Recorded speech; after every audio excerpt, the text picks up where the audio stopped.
I'm up pretty early today, excuse me, about 6 a.m. About to get my day of crime started, if you will. And by if you will, I mean nothing. I'm about to get my day of crime started. I'm not sure exactly what crimes I'm going to commit today, being that the strip is open, but it's got to be on the agenda at some point. Let's see. I would want anyone to hear the things that I've said in these couple of videos to think that I'm crazy. You'd be crazy if you didn't think I was crazy. But these things happen to me and they scare me every day. And part of the reason why I'm making these videos is because I know that I can feel that there's somebody upset that I survived this entire ordeal by my lucky stars. And I think that they may see me as a potential threat, not only because I'm very vocal about, sort of being anti-government in the sense that I, don't believe everything I read about 9/11 and things like that. I wouldn't say I'm a conspiracy theorist because I'm certainly not uneducated, but I would say that, if there's bullshit to smell, I'm gonna be the first to sniff it. And I'm also not quiet about it. I think they may see me as someone who has the potential to incite a rebellion, maybe. I'm not really sure because it wouldn't make any sense. Like, I'm nobody, Why would they target me? Why? I got a couple of ideas. For the last maybe 5, 6, 7 years, I've been committing crimes in Las Vegas almost daily on the strip. And I mean, they range from a variety of things, but mostly prostitution and cocaine sales.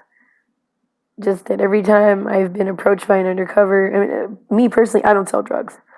And occasionally I sell some pussy.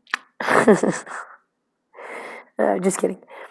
But I'm very smart and I already know, like, kind of what to listen for and what signs to look for when it's an undercover. And to this day, I've never been caught by Vice doing those things.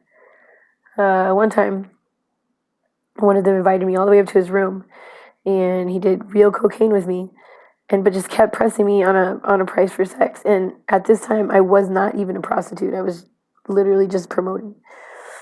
And so that day was like an eye opener for me a little, that they really are paying attention to people out here, you know. So I told the guy that I wasn't a prostitute, and before I left the room, he's like, "We'll get you one day." um, and so ever since then, I was like, on hyper alert. And anyway, they've never been able to catch me doing anything. Even what I went to jail for, I broke into an abandoned apartment just for a place to sleep because, like I said, I've been homeless, and they charged me with felony burglary. There was nothing even in there to steal. So they've been upset with me. They've been wanting to get me for something. And I'm sure that their intention was for me to spend all that time in jail on purpose so that I could get COVID. So they could guarantee that I was exposed to it or whatever.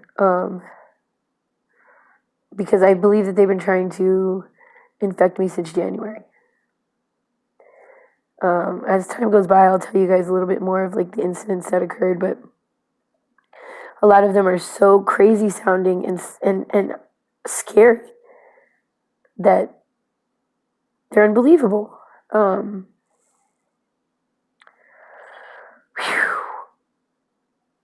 most recent weird thing that happened was like 2 days after I got out of jail. Max and I went to this Jack in the Box where we always hang out, and some guy came inside, and he was noticeably the color orange.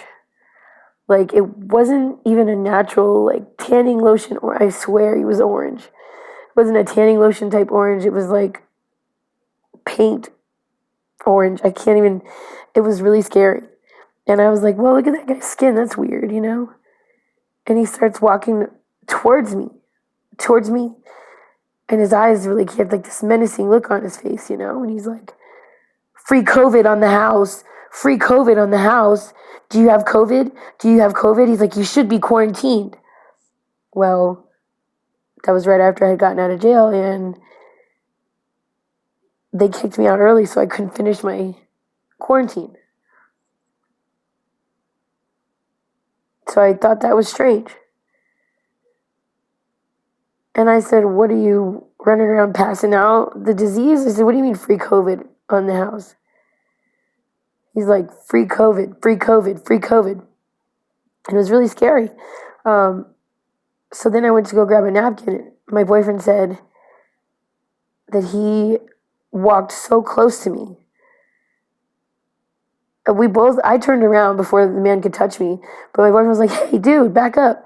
And we have like no idea what he was trying to do to me, but he, like in the nick of time, it seemed we both turned around. He came very uncomfortably close to me. And it's just strange, weird stuff that makes you go, huh? You know what I mean? And should I attribute that to coincidence, or should I be smarter than that? After like the third time I got violently ill, there was a guy on the bus, and he kept staring at me.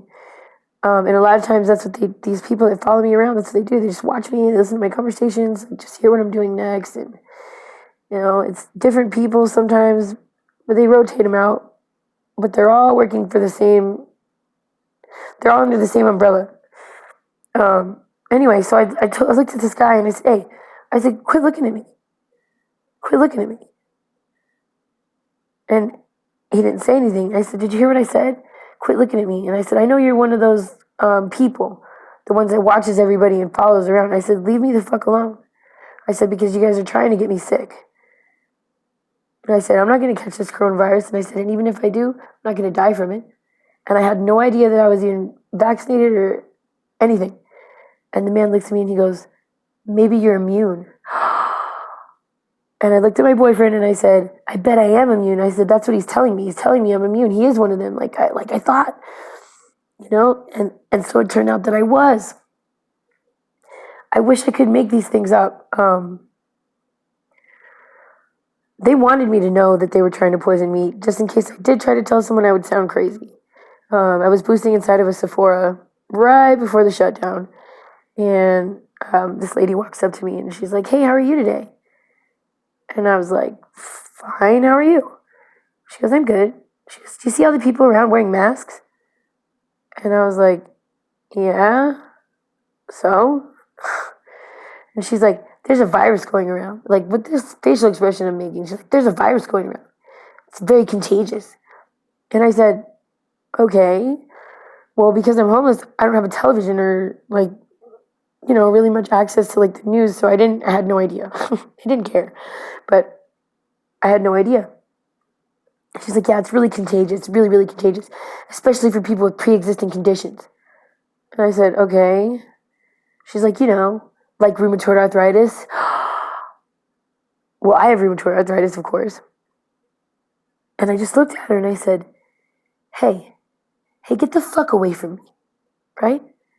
And she goes, yeah? Yeah? And I said, yeah, get the fuck away from me. So she walked away. And whew, that encounter, the one I just described, is the one that really, really gives me the chills.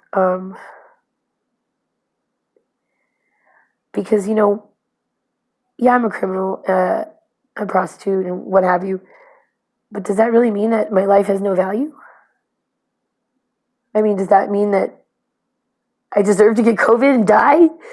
You know, does that mean that they have the right to toy with me? These things happened to me. And I knew that they were all related. I just didn't know how until the final act, until everything was over in jail. And everything came together and started to make sense to me of all the strange things that had been happening to me. And my only question is why and how many other people is this happening to? How many other people are being followed by these agents or because they're not police, right? Because if they were police, then you would assume that they would in some way like make an effort to stop the crimes that I'm committing or otherwise just intervene more in my life. But they don't. They just watch me. They watch where I go, they watch who I'm with, they watch what I say.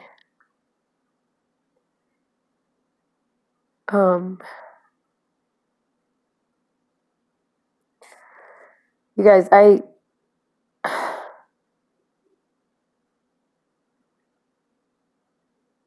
I'm scared. And that's why I'm recording these videos. I'm scared. I'm scared because they're probably pissed. That bitch, she survived jail,